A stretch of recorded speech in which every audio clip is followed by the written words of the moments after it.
Assalamualaikum warahmatullahi wabarakatuh. Perkenalkan nama saya Wandi Setiawan dari semester 3A.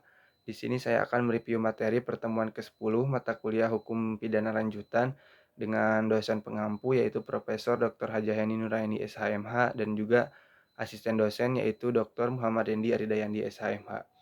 Pada pertemuan ke-10 ini membahas mengenai syarat-syarat residip. Yang pertama yaitu kejahatan yang diulang harus sama atau sejenis dengan kejahatan terdahulu.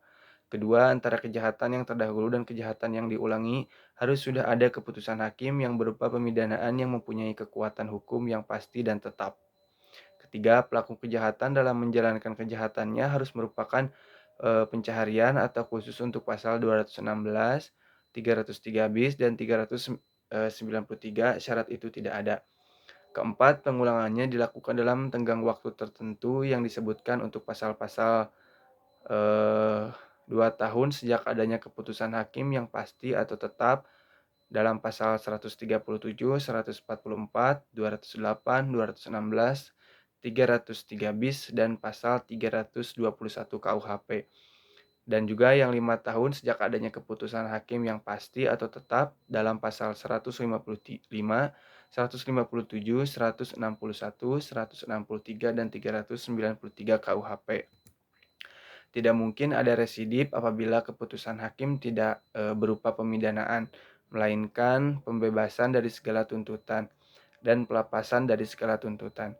Keputusan atau vonis hakim masih dapat berubah dengan adanya upaya hukum yang berlaku atau banding dan kasasi.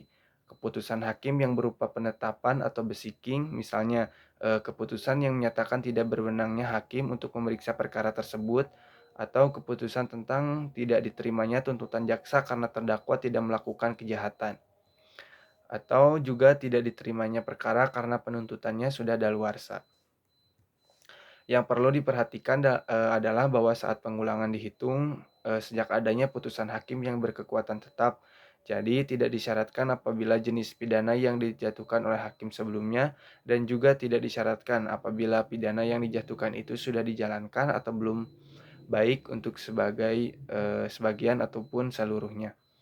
Nah, pengenaan pemberatan pidana untuk residip kejahatan sejenis ini berbeda-beda, yaitu yang pertama dapat diberikan pidana tambahan berupa pelanggaran atau pencabutan hak untuk menjalankan pencahariannya. Pidananya dapat ditambah sepertiga khusus pasal 216.